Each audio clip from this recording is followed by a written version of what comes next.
안녕하세요, 여러분. 저는 난도입니다. 저는 인도네시아 사라입니다.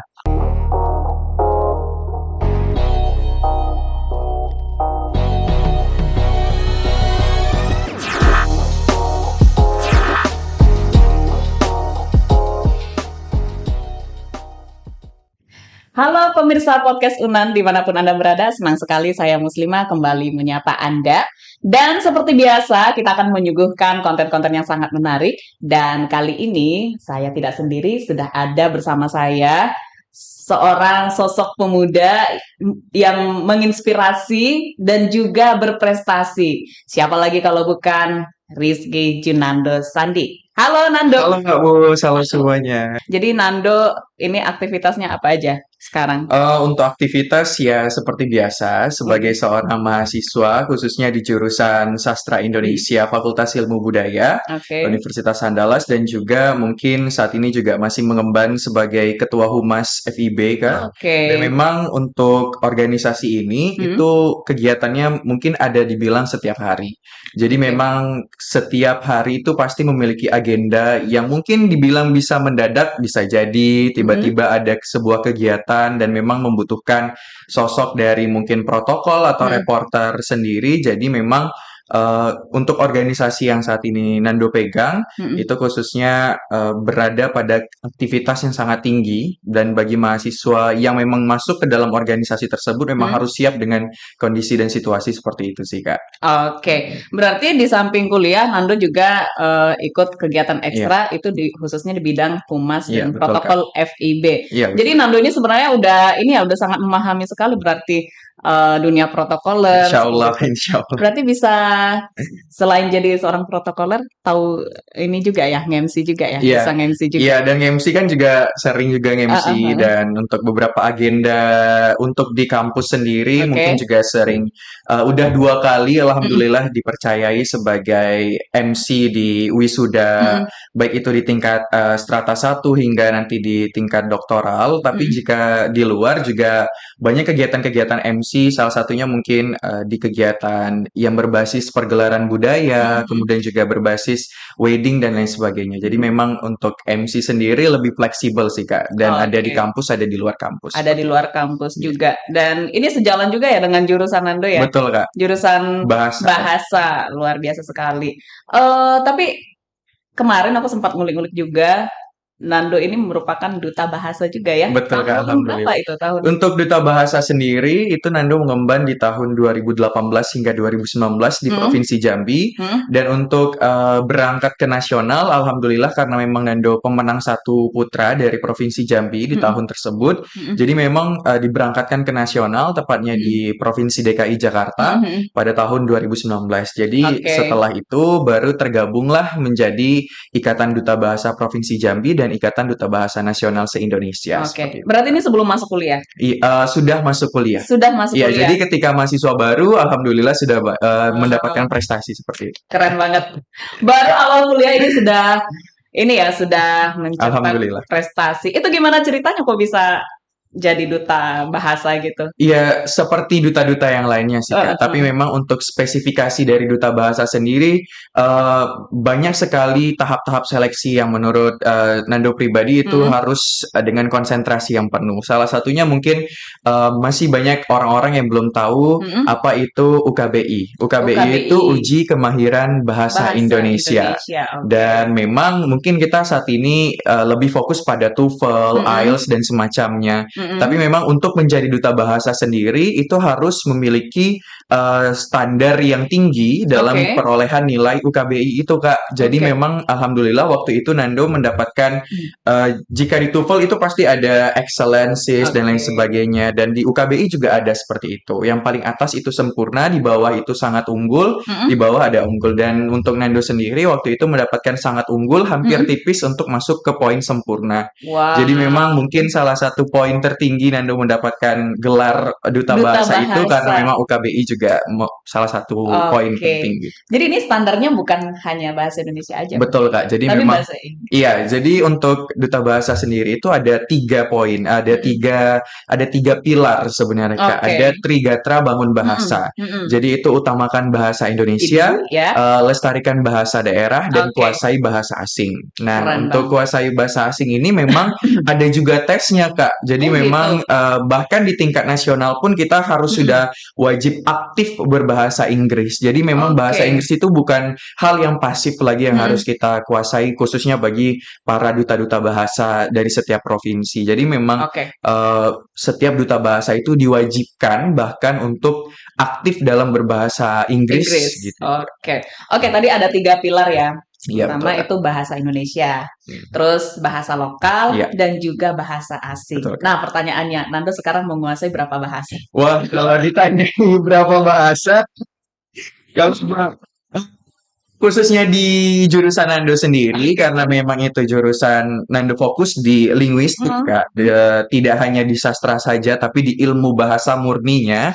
Jadi Oke. memang di program studi Nando sendiri itu kita sebagai mahasiswa dari program studi tersebut harus memahami beberapa bahasa asing juga. Di Alright. antaranya di semester 3 Nando Mm-mm. sudah belajar tentang bahasa Arab dasar, Mm-mm. kemudian juga ada bahasa Belanda, dan bahasa yang saat ini sedang Nando pelajari adalah bahasa Korea. Jadi memang untuk bahasa sendiri juga sedang belajar ya, sedang belajar untuk menguasai bahasa-bahasa Ternyata asing. aku dihadapi sama Papa Korea.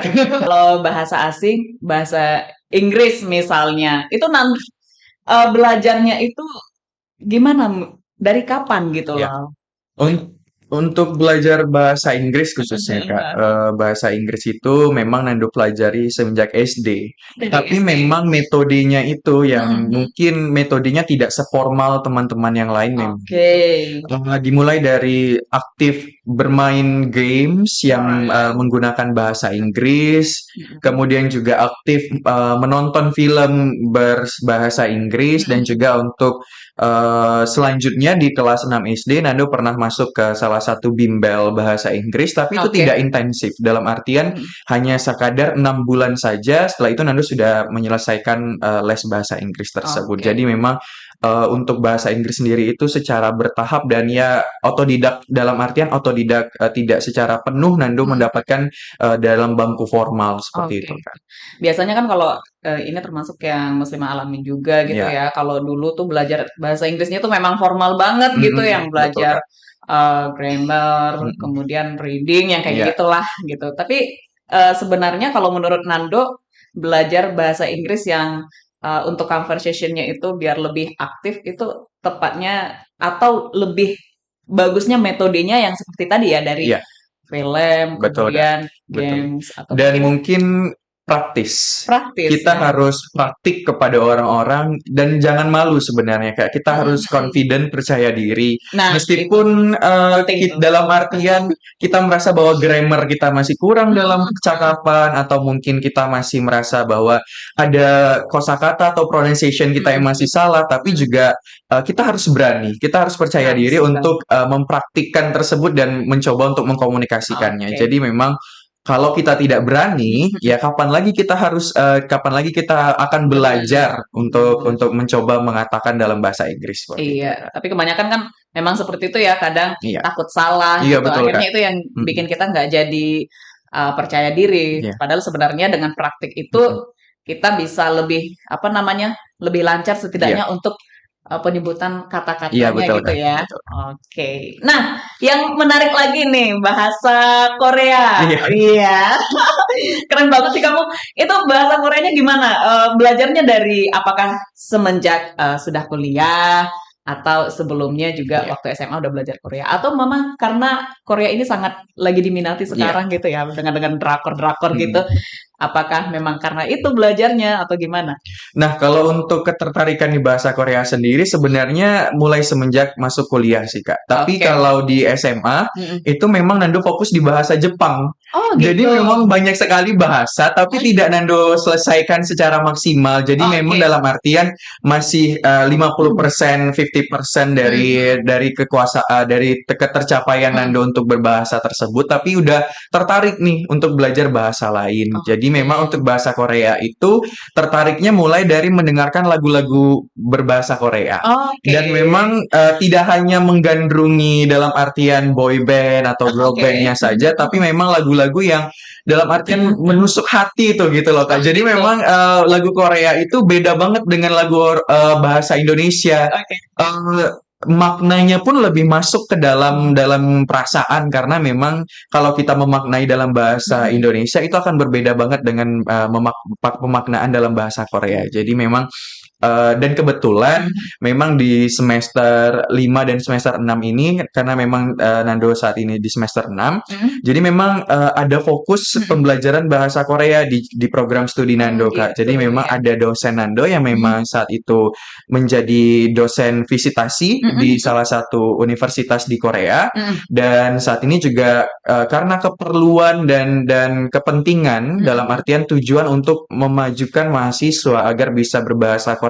Oke. Jadi dibuatlah mata kuliah dan program-program mengenai berbahasa Korea. Oke. Jadi memang alhamdulillahnya pada sekitar 1 bulan yang lalu Nando diundang sebagai native speaker di Hankook University Korea dalam artian diskusi online dan itu memang Nando langsung berhadapan dan berkomunikasi dengan para pembicara asli Korea, penutur asli Korea dan mahasiswa-mahasiswi dari Hankook University of Foreign Studies Kak. Jadi memang sebuah kesempatan dan ketika Nando berbahasa Indonesia, mereka belajar bahasa Indonesia. Begitu juga Nando ketika mereka belajar berbicara dalam bahasa Korea, Nando belajar tentang bahasa Korea, bagaimana cara mereka menyebutkannya, bagaimana intonasi mereka dan lain sebagainya. Oke. Nah, berbicara soal bahasa Korea, saya mau dengar Nando pakai bahasa Korea. Wah, Coba deh Nando baik ini. Kak.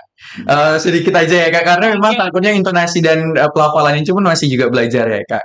안녕하세요 여러분. 저는 대난도입니다. 저는 대 Indonesia Sarah입니다. Jadi memang Kak. Artinya adalah halo semuanya.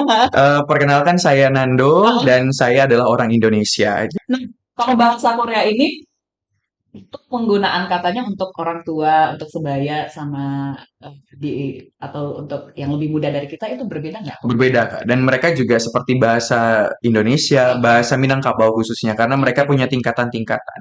Jadi yang Nando tadi pakai itu memang khusus untuk menyapa orang-orang tanpa batas umur. Dalam artian kita bisa menyapa ke orang yang lebih tua, menyapa ke orang yang sebaya dan lain sebagainya. Dan dalam kajian formal seperti itu, Kak, lingkup formal. Oke, kalau untuk bilang terima kasih aja berbeda nggak dari tim? Atau ada banyak Kak. Cara mengucapkan terima kasih ada kamsahamnida, ada kamsahamnida seperti itu. Jadi memang ada perbedaan antara yang kita sebaya dan dengan yang lebih tua seperti itu Kak. Oke, Nando tadi ini masih seputar Korea. Aku iya. gitu ya. Kalau bahasa Inggris mungkin udah ini loh, artinya sudah banyak yang memahami loh gitu. Tapi kalau untuk bahasa Korea sendiri ini sesuatu yang menarik. Nando kan tertariknya itu dari lagu-lagu Korea gitu ya, yang maknanya dalam gitu. Nah berarti Nando bisa dong lagu Korea gitu. Wah. Ada satu lagu Korea yang menjadi favorit Nando sampai saat ini sih Kak. Dan memang kalau Nando sedang beraktivitas dalam artian tidak ada aktivitas yang sangat signifikan, sedang mengerjakan tugas dan sebagainya, lagu itu jadi pilihan Nando untuk diputar. Itu lagunya dari mendiang Jonghyun yang waktu itu sudah meninggal dan ada featuring dengan Taeyeon. Jadi memang Taeyeon ini salah satu diva di Korea yang memang memiliki suara yang sangat bagus sekali sih Kak. Gitu. Wah. Setuju ya aku ya. 나도 모르지 말아리나 둥근 말았어 Asik. 떨리 아줌도 마누 같았어. Jadi gitu. Daibak, Daibak ya benar ya. Iya. Punya prestasi jadi juara berapa kemarin lomba lagu dangdut. Wah, untuk lomba itu di Peksima, Kak, Pekan Seni Peksima. Mahasiswa Universitas Andalas. Oke. Dan kebetulan Nando mengikuti 2 tangkai lomba, Mhm. yaitu tangkai vokal solo dangdut dan Hmm. vokal solo lagu daerah Minang. Oke. Jadi meskipun Nando bukan dalam artian penutur asli bahasa Minangkabau karena memang Nando berdomisili di Jambi, tapi Nando mencoba untuk belajar bahasa Minangkabau dengan tuturan aslinya, dengan dialek aslinya. Jadi memang waktu itu sekaligus mengetes lah Kak, seberapa jauh dialek-dialek yang Nando dapat dari dialek Minangkabau. Dan untuk Oke. juara kemarin, alhamdulillah untuk lomba lagu dangdut itu juara 2 dan untuk lomba lagu daerah juara 3. Dan kedua lomba ini akan diseleksi lagi 3 besar pemenang untuk diberangkatkan ke Peksimida. Jadi untuk di Pekan Seni Mahasiswa Daerah seperti itu Kak. Jadi berawal dari Peksima dulu, Iya. kemudian Peksimida Peksimida, baru ke Peksiminas. Peksiminas. Betul. Jadi yang kemarin Peksima yang diadakan oleh Unan Iya, betul, sendiri gitu ya. Itu lagu dangdut. Iya Kak. Nando, kenapa lagu dangdut? Soalnya aku lihat dari tampilan Nando ini alirannya kayaknya pop gitu. Iya. Ternyata dangdut juga Iya. bisa gitu ya. Itu gimana ceritanya kok bisa? Wah, ceritanya sebenarnya panjang sih, Kak. Jadi, karena memang notabene-nya keluarga Nando adalah keluarga seniman, terkhususnya dari keluarga ibu, banyak yang penyanyi keroncong, banyak penyanyi Melayu dan Nando waktu SMA juga mendalami lagu Melayu. Dan Nando tergabung di salah satu sanggar Melayu daerah Jambi. Dan Nando rasa seperti kayak, wah ternyata perbedaan lagu Melayu ini dengan lagu dangdut itu tidak terlalu jauh. Yang berbeda itu adalah cengkoknya saja ya. Karena memang cengkok Melayu itu sangat klasik, Kak. Sedangkan cengkok dangdut itu dalam artian masih bisa kita modernisasi. Jadi memang untuk cengkok Melayu itu punya karakteristiknya sendiri dan cengkok dangdut itu punya karakteristiknya sendiri seperti itu. Artinya ini memang lagu apa genre musik khas Iya, Indonesia betul, gitu Kak. ya, Melayu Betul, juga Kak. dangdut gitu. Dangdut itu belajarnya dari kecil dari Sebenarnya Nando dari pop juga, Kak. Dalam Dari pop artian juga. waktu Nando ini sudah mulai aktif bernyanyi itu waktu sekolah dasar. Jadi Nando udah ikut beberapa event, beberapa festival lagu pop, tapi ternyata di SMP sudah mulai beranjak masuk ke sanggar, masuk ke yang lebih dalam artian lingkup Melayu. Jadi memang Nando belajar Melayu sekaligus belajar lagu dangdut seperti itu. Ini keluarga memang keluarga seniman Iya, semua betul, gitu alhamdulillah. ya. Tapi apa yang mendorong Nando berpindah dari pop ke dangdut itu gitu? Karena kecintaan sih, Kak. Kecintaan, Dalam artian Nando suka dengan notasi-notasi lagu dangdut dan notasi lagu-lagu Melayu karena memang ketika khususnya bukan lagu dangdut yang beat ya, Kak. Dalam artian lagu dangdut yang benar-benar membutuhkan cengkok yang mendalam, cengkok yang sangat lebih dalam artian cengkok yang sedikit sulit. Jadi itu yang lebih Nando suka. Dalam artian lagu dangdut klasik yang mungkin sering dibawakan oleh Rhoma Irama, Meggy Z dan lain sebagainya seperti itu. King of dangdut ya. Iya, Jadi bukan yang koplo yang iya betul, Kak. Kemarin bawain lagu apa? Wah, kemarin bawain lagu Meggy Z. Meggy Z. Iya, lagu Tanda Cinta. Ada cinta, ada cinta. Yang mana? Tanda Cinta. Seharusnya engkau berada. Sekarang benar. Sekarang fokus kuliah sih, Kak. Dan memang mau mengejar, kebetulan nanti juga ditawari untuk program fast track untuk masuk langsung S2 di Universitas Andalas, tepatnya di Prodi Linguistik. Jadi memang kalaupun nanti rezeki Nando untuk masuk ke program fast track tersebut, nanti di semester depan Nando udah masuk ke S2. Oke, berarti ada rencana lanjut S2.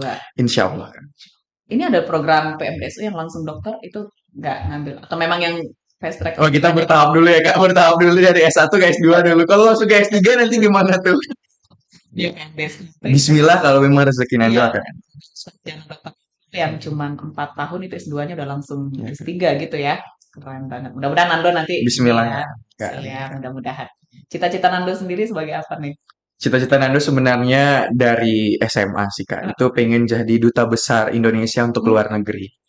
Dan memang waktu SMA Nando sangat aktif di debat dan Nando juga alhamdulillah pernah mewakili Provinsi Jambi di tingkat nasional dan mendapatkan sebagai 8 besar se-Indonesia. Mm-mm. Dan memang fokus Nando pada isu-isu negara, isu-isu dalam artian isu-isu pemerintahan dan lain sebagainya. Jadi kenapa Nando bisa masuk ke prodi bahasa dan sastra? Karena menurut Nando, di prodi bahasa dan sastra saja kita tidak hanya berfokus pada pembelajaran bahasa saja dan sastra, tetapi juga Oke, pembelajaran tentang isu-isu dunia, oke. seperti isu global, sustainable development goals, SDGs, atau mungkin feminis dan lain sebagainya. Jadi memang banyak sekali yang bisa dikaji di program studi tersebut, Kak. Oke, luar biasa Nando. Mudah-mudahan nanti bisa menjadi dubes Amin, yang amin, Kak. ini ya, membanggakan Indonesia Amin, Kak. tentunya. Oke, Nando, kemarin aku juga sempat baca-baca kalau dari profil Nando gitu ya. Nando ini juga merupakan asdos gitu ya Betul, di Kak. jurusan. Alhamdulillah. Alhamdulillah. Itu gimana sih cara Nando membagi waktu antara kuliah, kemudian organisasi, ekstra misalnya, dan juga sebagai asdos juga. Itu gimana caranya? Nando lebih ke program prioritas. Nando Hmm. menetapkan jika di hari ini ada beberapa agenda dan menurut Mm-mm. Nando semuanya harus Nando hadiri, Mm-mm. otomatis Nando harus membaginya prioritas Oke. tersebut. Mana Mm-mm. prioritas yang benar-benar harus Nando datangi duluan seperti Mm-mm. itu, Kak. Dan mana prioritas yang mungkin bisa diwakili oleh orang lain atau mungkin nanti bisa Nando susul kemudian seperti itu, Kak. Jadi memang Oke.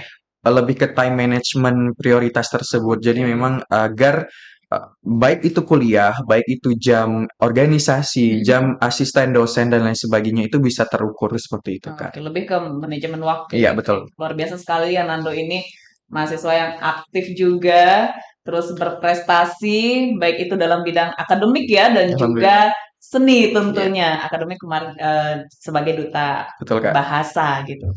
Nah, yang ekstranya sebagai apa namanya yang non akademiknya sebagai apa ya seniman lah gitu ya, lomba-lomba lagu gitu. Terus prestasi apa lagi yang Nando pernah raih? Nando, jika dibilang tidak hanya di bidang akademik dan Mm-mm. non-akademik saja, Mm-mm. tapi kalau fokusnya Nando juga pernah mengikuti pertukaran mahasiswa itu Oke, di semester 4 kalau tidak salah, semester Kak. 4. Ya, di semester 4 Nando pernah mengikuti program pertukaran mahasiswa selama 3 bulan Mhm. dan Nando fokus di digital marketing. Nah, jadi Oke. memang Mhm. menurut Nando di era kampus merdeka saat ini, Iya, benar. semua mahasiswa baik dari program studi manapun bisa Iya, untuk mendapatkan ilmu-ilmu lain, di Kak. luar Iya, di luar dari jurusan kita. jurusan kita. Benar sekali. Ini Betul, Kak. merupakan program Kementerian Iya. Pendidikan Jadi Kebudayaan ya. memang Jadi, Nando fokus di digital marketing iya. dan alhamdulillahnya karena di waktu pandemi Mhm. Nando pulang ke kota Jambi Mhm. di tahun 2020 hingga 2021 akhir, Mhm. Nando masuk ke dalam suatu Mhm. perusahaan nasional yang bergerak di bidang skincare dan Mhm. Nando sebagai digital marketing and public relation di perusahaan tersebut, Kak. Nando ini berarti sudah benar-benar menerapkan program MBKM Iya, gitu betul, ya. Kak. Jadi Dan memang merasa tapi ini bersyukur masih sekali. tetap dalam pengawasan kampus. Betul, Kak. Masih ya. Iya. Untuk magang di apa perusahaan skincare itu. Untuk di perusahaan tersebut itu secara personal, tapi Mhm. untuk pertukaran mahasiswa tersebut di dalam Oke. lingkungan kampus seperti itu, Oke. Kak. Itu pertukaran mahasiswanya kemana aja? Pertukaran mahasiswa tersebut kebetulan Nando dapat di Fakultas Ekonomi dan Bisnis Oke. di Universitas Andalas dan memang Oke. itu dalam artian seleksinya itu dari 5.000 orang yang Mhm. seleksi Mhm. se-Indonesia. Se-Indonesia. Nando mendapatkan salah satu kuotanya itu kuotanya sekitar 300 orang yang bisa masuk, Oke. Kak. Itu di program micro credit credential Oke. yang diadakan oleh Fakultas Ekonomi dan Bisnis Universitas Andalas. Oke. Dan kebetulan memang di waktu itu karena memang kebetulan sejalan dengan Nando saat itu sedang magang di perusahaan Mhm. nasional, jadi Nando kenapa tidak untuk mengambil salah satu program Kemendikbud yang dalam artian Hmm. memberikan impact dan masukan yang sangat banyak seperti itu, Luar Kak. biasa sekali. Kalau ke luar negeri, tadi selain Hanggu University di Korea, kemana aja Nando? Wah, waktu itu Nando dalam artian ingin sekali ke luar negeri kan, Kak. Mhm. Tapi memang karena terbatas pandemi dan Mhm. kebetulan memang waktu itu perkuliahan Nando dihabiskan oleh Mhm. 2 tahun pandemi, jadi Mhm. memang lebih banyak ke online conference yang memang Oke. berbasis internasional. Mhm. Dan waktu itu juga Nando sebagai perwakilan dari program studi Mhm. untuk untuk wawancara dengan interviewer dari Jerman, Inggris, dan Australia. Dan itu mewakili program studi untuk mendapatkan sertifikasi internasional. Jadi memang untuk program studi Nando sendiri, meskipun dia berfokus pada bahasa Indonesia, tetapi bisa memiliki taraf internasional di Universitas Andalas. Jadi memang Nando sangat bangga untuk tergabung di Universitas Andalas, khususnya di program studi sastra Indonesia seperti itu. Biasa sekali ya, Nando. Keren. Makasih Jadi ya. bahasa ini memang sangat penting ya, Iya, apalagi betul, Kak. bahasa asing. Dengan Betul, Kak. menguasai bahasa asing ini, rasanya dunia itu kecil gitu Iya, ya, Nando betul, ya. Kak. Betul. Kita bisa menjelajahi Iya. kemana aja gitu ya. Oke, baik. Pemirsa podcast Unan, tentunya nih merupakan pembahasan yang sangat menarik dan khususnya untuk generasi muda sekarang ya. Atau Nando ada pesan dulu nggak buat generasi muda yang mungkin yang selama ini kepikiran hanya kuliah aja atau mengejar IPK saja.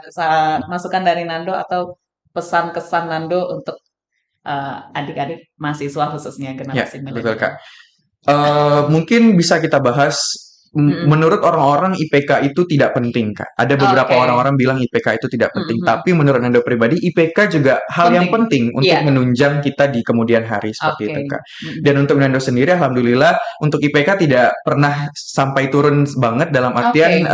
alhamdulillah Nando mendapatkan 3,9 ke atas Mm-mm. terus. Jadi memang meskipun kita aktif berorganisasi, aktif dalam kegiatan mahasiswa dan aktif kegiatan ekstrakurikuler lainnya, tapi IPK juga harus kita pikirkan. Pertahankan Iya, gitu betul, ya. Kak, dan pertahankan. Dan pesannya adalah kita tidak boleh berhenti belajar. Oke. Dimanapun kita tempat, dimanapun kita sedang berada, dimanapun kita sedang berpijak, kita harus terus belajar seperti itu, Kak. Jadi Oh, memang moto hidup Nanda adalah selalu belajar dengan cipta pembelajar. Dalam artian cipta pembelajar itu adalah Tuhan yang memberikan kita kesempatan, Allah Subhanahu wa Ta'ala memberikan kita kesempatan dimanapun, dalam artian rezeki kita di sini, kesempatan kita untuk memperoleh ilmu sebanyak-banyaknya di suatu tempat, harus kita ambil ilmu sebanyak-banyaknya dan harus terus belajar dari kegiatan tersebut. Benar Seperti itu, Kak. Super sekali. Terima kasih. Aku boleh spill nggak IPK kamu berapa sekarang? Wah, IPK sekarang untuk IP semester alhamdulillah dapat 3,92. 3,92. Iya, betul. Dan untuk IPK karena memang sedang proses untuk di semester 6, saat ini sudah 3,9. Jadi memang untuk IPK sih. Prestasi juga di bidang akademik, non akademik, aktif juga di organisasi, luar biasa. Kuncinya itu tadi, Iya, betul, Kak. manajemen waktu Betul, gitu ya, yang prioritas, luar biasa. Jadi ini mudah-mudahan bisa menginspirasi ya buat generasi muda, khususnya adik-adik yang masih kuliah, bahwa kita masuk perguruan tinggi bukan hanya kuliah saja, tapi kita juga gali potensi kita untuk berorganisasi atau meraih prestasi-prestasi yang lain. Tapi tetap mengutamakan kuliah seperti itu ya, tidak meninggalkan kuliah. Jadi tidak ada alasan karena kuliah kita tidak bisa berprestasi atau tidak mau ikut berorganisasi karena banyak sekali kalau berorganisasi ini yang kita dapatkan di luar ini ya, di luar yang dari kita tidak dapat di bangku meja tapi kuliah. Kita dapat di berorganisasi atau juga menempuh mengejar prestasi-prestasi yang lain. Luar biasa sekali Nando, terima kasih banyak, telah Kak. hadir. Semoga sukses ya dan Amin, terima kasih cita-citanya banyak, Kak. semoga tercapai. Oke, baik pemirsa podcast Unan, mungkin demikian podcast kita kali ini dan next time kita akan sambung lagi tentunya dengan channel-channel yang sangat menginspirasi. Terima kasih, salam.